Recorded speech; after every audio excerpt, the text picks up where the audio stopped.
खास दास की आस बस श्वास श्वास परवास, पार्स करो मत दास को उदासता का दास। ना तो सुर सुख चाहता शिव सुख की ना चाह, तब तुति सरवर में सदा होवे मम अवेगा। बोले मूल नायक चिंतामणि पारसनाथ भगवान की। दम लगा के बोलो। परम उपकारी संत श्रोमणी आचार्य गुरु और विद्यासागर जी महामुनि राज की। परम पूज्य मुनि श्री 108 दुर्लभ सागर जी महाराज की।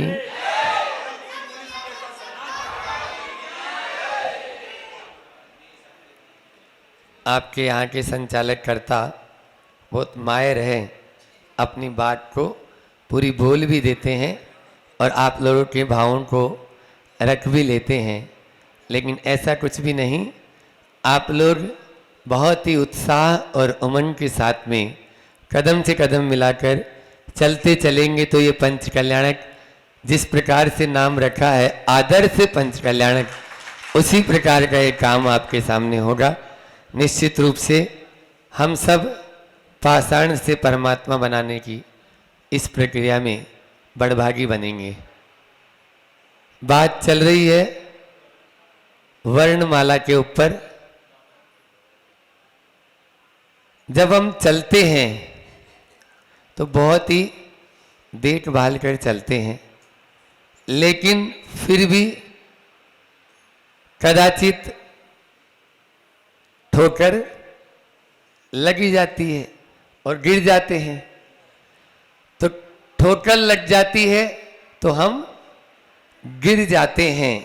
आज बात ठहपे ही करनी है अपन को, ठहपे करनी है। कल ठहपे हो गई थी, ठहपे। तो ठोकर जो है लगे बिना कोई ठाकुर नहीं बनता है, ठोकर लगे बिना कोई ठाकुर नहीं बनता है। हम सब वही ठाकुर जो बना रहे हैं ठाकुर जी, तो वो भी जब तक पहले ठोकर नहीं खाए तब तक ठाकुर नहीं बन पाए। इसलिए आप लोगों को भी यदि ठाकुर बनना है तो ठोकर खा के सीखना होगा। तो 4 बातें करेंगे: ठोकर लगना, ठोकर खाना, ठोकर मारना और ठुकराना। रिपीट करें, क्या है? ठोकर लगना, ठोकर खाना, ठोकर मारना और ठुकराना। इन चारों बिंदुओं पर हम सब आज चिंतन करते हैं, क्योंकि संतों ने कहा है, आचार्य श्री जी के मुझसे भी सुना कि दृष्टि पूतम नसेत पादम। क्या बोला? देख कर चलें और वस्त्र पूतम पिबेत जले जलम। वस्त्र पूतम पिबेत जलम। आप लोगों का पानी छान कर पीने का नियम है या नहीं है? किसी का भी नहीं है। यहाँ बैठी हुई सभा में जो पीछे सफेद साड़ी में 1-2 दीदियां बैठी हैं, माताजी बैठे हैं प्रतिमाधारी, उनके अलावा कोई का भी नियम पानी छान कर पीने का? बोलो। क्या जब पंगत में जाते हैं तो वह पानी छनता है? देखा कभी? वो शुद्धि बोल देता है, मन शुद्धि वचन शुद्धि महाराज जी फिर कर लेते हैं। क्यों? सुबी नीचे देखे 3 गुण, पड़ी वस्तु मिल जाए, जीव जंतु बच जाए। नीचे देखे 3 गुण, जीव जंतु बच जाए और ठोकर भी लागे नहीं, पड़ी वस्तु मिल जाए। कल परसों मूक माटी के स्वाध्याय में भी हमने 2-3 दिन पहले कहा था, और आज वही बात यहाँ पर भी है कि ठोकर लगने से बचाना है तो आपको नीचे देखकर चलना है, तो खुद भी नहीं गिरोगे और जीव जंतुओं से भी बच जाओगे। इस प्रकार से ठोकर लगना नहीं, ठोकर लगना एक परिस्थिति वश होता है। चलते तो हम बिल्कुल देखभाल करिए, लेकिन फिर भी गिर पड़ते हैं। क्यों? क्योंकि आदत है। ऐसी ही आदत से अपन बाज आए तभी अपन होंगे। आचार्य श्री जी की अभी अपन ने पूजन की, उन पूजा में अर्घ चढ़ाया और अर्घ में क्या पड़ा? बोलो खाते गांव वालों, उसमें ठोकर था कि नहीं था? ठोकर शब्द। जग के वैभव को पाकर मैं निस दिन कैसा, चारों गतियों की,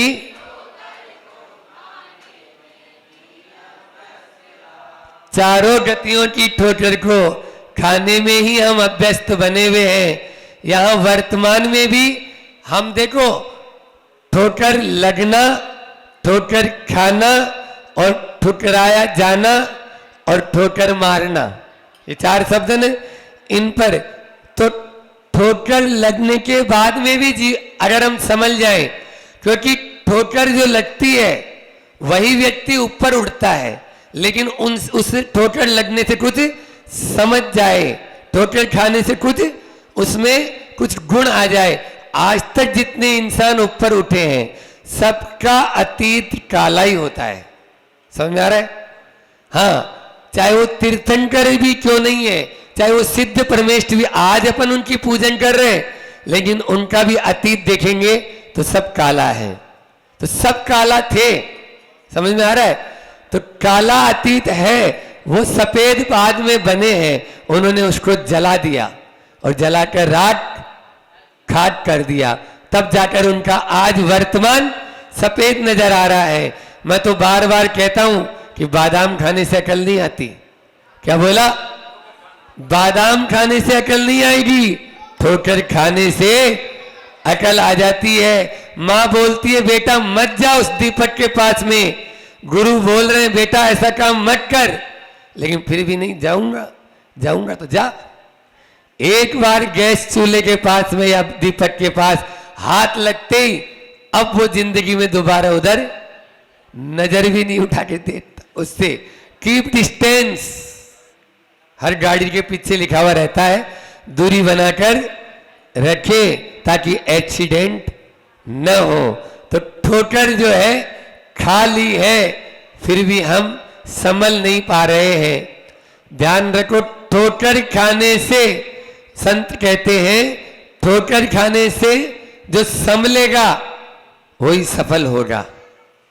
ठोकर खाने से जो संभलेगा वही अपने जीवन में सफल होगा, और जो ठोकर खाने के बाद में भी फिसलेगा वो असफल हो जाएगा। जो फिसलेगा या बार बार गिरता रहेगा, ठोकर लगना और ठोकर खाना दोनों में अंतर है। एक में हमारी अज्ञानता परिस्थिति वश है और एक में हमारा जो अज्ञान है उसके कारण। हमने देखा है जीवन में जो बहुत सारे लोग हैं ठोकर खा खा के भी संभल नहीं पा रहे हैं, या ठुकराए जाने पर भी वे अपने जीवन को उसी में ही अभिशाप बनाए हैं। मुझे याद आ रहा है जब मैं ब्रह्मचारी अवस्था में था, एक स्थान पर निमंत्रण था तो हम गए, मतलब महाराज जी का आहार हुआ और उसके बाद में बाजू के चौके में हमारा निमंत्रण हो गया तो हम चले गए। खाली चौका था तो खाली चौके में तो जाना ही है। अब चले गए, वहां पर हमारी थाली लगा दी और हम आहार ले ही रहे थे, भोजन ले ही रहे थे। इतनी खरी खोटी सुना रही है बहू सास को कि हमारी रोटी अंदर नहीं घुस रही है। बेमन से हमने थोड़ा बहुत पानी पिया, अपना अल्प लिया और हाथ धोए, मुंह धोए और अपना चलते बने। चलने के पहले उस दादी से मैंने कहा, दादी तुम्हारी स्थिति तो नरक से भी बेहतर है। ऐसी ऐसी बातें सुनाई जो बिल्कुल नहीं सुनाने लायक है, गाली गलौज तक हो रही है। तो फिर भी मैंने बोला तुम्हारी स्थिति बहुत खराब है, तुम एक काम करो, इन सबको छोड़ो और मेरे साथ चलो, हम तुम्हारे रोटी कपड़े मकान की व्यवस्था जिंदगी भर की हम लेते, कितना सा जीवन बचाए तेरा। भैया जी सही बोल रहे हो आप, लेकिन अभी नहीं, इनको कैसे छोड़ दिए, हमारे बेटा बहू है। अब बताओ, लात भी खा रहे हैं, ताने भी मार रहे हैं और हर तरह से उनको जलील भी किया जा रहा है। मतलब उनको सब्जी नहीं परोसी जा रही, उनको ताने परोसे जा रहे हैं, उनको थाली में रोटी नहीं दी जा रही है। ऐसी स्थिति में भी व्यक्ति वही रहना चाह रहा है, तो मुझे तो आचार्य पूज्य पाठ की वे पंक्तियां याद आती है, यो ये यत्र निवसन्नस ते सतत्र कुरुते रतिम। जो जहां पर रहने लग जाता है वो उसी में आनंद मनाने लग जाता है, वो उसी में आनंद मनाता है। इसलिए वो कभी भी ऊपर उठना ही नहीं चाहता। ऐसे में कैसे होगा कल्याण? तो इस वर्तमान जीवन में भी हम ठोकर खा के भी नहीं संभल रहे, तो निश्चित रूप से अपने जीवन को उन्नत नहीं बना पाएंगे। और पूर्व भाव का तो आपको बता ही दिया, 4,84,000 योनियों में कहां नहीं ठोकर खाई, बोलो किस योनि में नहीं गए, एकेंद्रिय तक बने अपन, लेकिन फिर भी ठोकर खाने के बाद में भी नहीं संभलेंगे, तो हम अपने जीवन को कभी भी ठाकुर नहीं बना पाएंगे, कभी भी भगवान नहीं बना पाएंगे। अपने जीवन को उन्नत बनाना है तो इस ठोकरों के माध्यम को समझे, और किसी को ठोकर मारे नहीं, समझो। आप लोग ये काम में तो माहिर हो, टंडड़ी लगाना जानते हो? जब हम छोटे थे तो टांड लगा के दूसरे को उसको गिरा देते थे, आगे नहीं बढ़ने देते थे। ऐसे ठोकर मारने में, क्योंकि जो मानी व्यक्ति होता है वो दूसरे को ठोकर मारने में बहुत माहिर होता है, इसलिए ठोकर नहीं मारे। एक बार ऐसा हुआ कि एक व्यक्ति चला जा रहा था, एक पत्थर को ठोकर मारी और वो पत्थर तेजी से लुढ़क के एक गुलाब के पौधे के पास में चला गया। गुलाब के फूल ने व्यंग्यात्मक तरह से उससे कहा, ये भी कोई जीवन है सिर्फ ठोकर, ये भी कोई जीवन है सिर्फ ठोकर। तभी उधर से दूसरा व्यक्ति उधर से गुजरा और उस व्यक्ति की नजर उसी पत्थर पे पहुंची जो ठोकर में पड़ा था। उसने देखा बहुत अच्छा पत्थर, घर पे लाया, छीनी हथौड़ी उठाई, तराशना शुरू किया। एक सुंदर सा प्रतिमा का रूप उस पत्थर में से निकलकर बाहर आ गया और उस प्रतिमा को अपने जिनाले में, घर के जिनाले में विराजमान किया और सबसे पहले एक फूल चढ़ाया। और वो फूल कौन सा था पता है? वो वही गुलाब का फूल था जिसने कल कहा था, ये भी कोई जीवन सिर्फ ठोकर। आज वह दूसरे के चरणों में, उसी के चरणों में चढ़ रहा है। तो जो आज एक अनाथ है, नरनाथ कल होता वही। जो आज एक अनाथ है, नरनाथ कल होता वही। जो आज उत्सव मग्न है, कल शोक कर रोता वही। जो आज उत्सव मग्न है, कल शोक कर रोता वही। यह स्थिति है। इसलिए हम इतराए नहीं, हम अपने आप में, अपने अहम में फूले नहीं। अहंकार में व्यक्ति फूल जाता है और वही स्थिति उसकी होती है। आज जो आसमान में चढ़ा है, कल वो धरती पर पड़ा है। आज जो पहाड़ के शिखर पर है, कल वही रोड पर आते हुए देर नहीं लगती। इसलिए ये तो कर्म सिद्धांत पर विश्वास रखो। कर्म सिद्धांत को अपना लेंगे तो आपको इन सब बातों से कोई फर्क नहीं पड़ेगा। लाभ हानि, संयोग वियोग, जन्म मरण, ये सब तो इस संसार में आना जाना लगा ही रहता है। कोई आज आया है तो जाने की टिकट पहले बना के लाया है, वो पहले से ही जाने की सोच के आया है। तो इसलिए इस संसार का यह नियम अनादि से चल रहा है। इसलिए अपने आप को संभाल कर चलें और ठोकर लगने से बचाएं, और लग जाए तो उससे कुछ सीख लें, तभी अपना जीवन उन्नत बना पाएगा। चार के प्रति कभी ठोकर मारने का भाव न करें। चार के प्रति कभी ठोकर नहीं मारना, अपने धर्म को कभी ठोकर नहीं मारना। जो हमारा धर्म कह रहा है। लोगों को धर्म से एलर्जी होने लगी, मुझे उन लोगों से एलर्जी है। मुझे उन लोगों से एलर्जी है जिन लोगों को धर्म से एलर्जी है। एलर्जी है, वो उठेंगे 11 बजे 10 बजे मंदिर जा रहे हैं आराम से, ये तो लेट उठेंगे और लेट उठने के बाद जाएंगे, तो धर्म कहाँ बचा? उनका प्रकृति का नियम ही नहीं है। तो इसलिए टाइम से समय से उठकर सबसे पहले भगवान को अपन धन्यवाद दें कि आज एक नया दिन हमको देखने को मिला। भगवान तुमने हमें एक नया दिन दिया है, इस दिन की शुरुआत मैं तुम्हारे दर्शन से कर रहा हूं, कर रही हूं। अब मेरे आज के इस दिन सब लोग सुखी रहे, कोई भी मेरे कारण से दुखी न हो। फिर दूसरा है माता पिता। माता पिता को ठोकर न मारे, लेकिन लोगों की स्थिति बड़ी विचित्र होती है ना। जन्म देने वाले, जीवन देने वाले, संस्कार देने वाले उन माता पिता को ही सबसे पहले ठोकर मारते हैं। एक बार ऐसा हुआ, एक बेटा अपने बूढ़े पिता को वृद्धा आश्रम में छोड़कर जा रहा था, तो वृद्धा आश्रम में जैसे ही छोड़ा तो जाने लगा, तो पिताजी कुछ कहना तो नहीं है? हाँ बेटा एक बात कहनी है। बोलो पिताजी।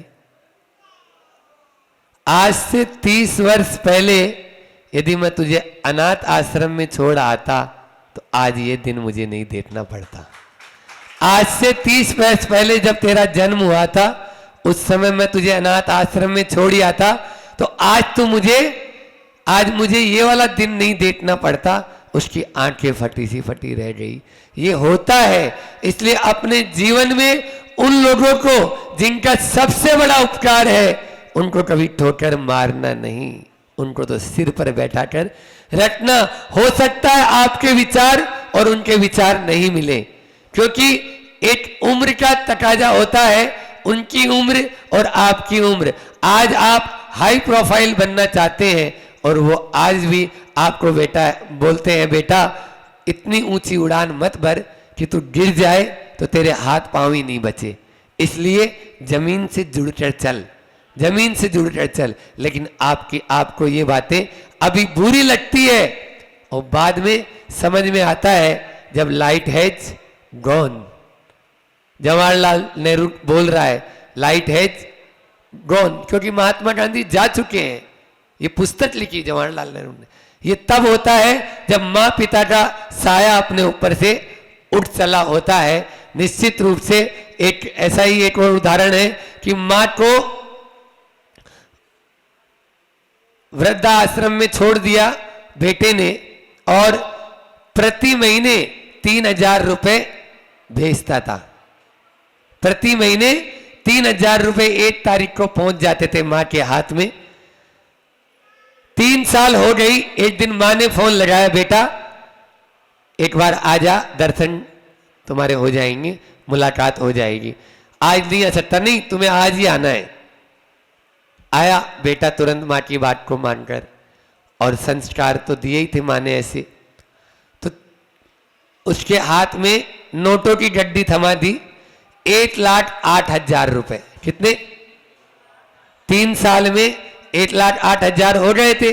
वो 1,08,000 रुपए देते हुए, उसके हाथ में थमाते हुए मां बोलती है, बेटा नहीं नहीं मां, ये तो तुम्हारे हैं, मैं तुम्हें हर महीने भेजता हूं, भेजूंगा। नहीं, मुझे जरूरत नहीं। यहाँ आश्रम में जितनी भी बहनें हैं वो इतने अच्छे से मुझे हथेली पे रखती है, और जब आज तक जरूरत नहीं पड़ी 3 साल में 1 रुपए की मुझे, तो अब आगे क्या पड़ेगी?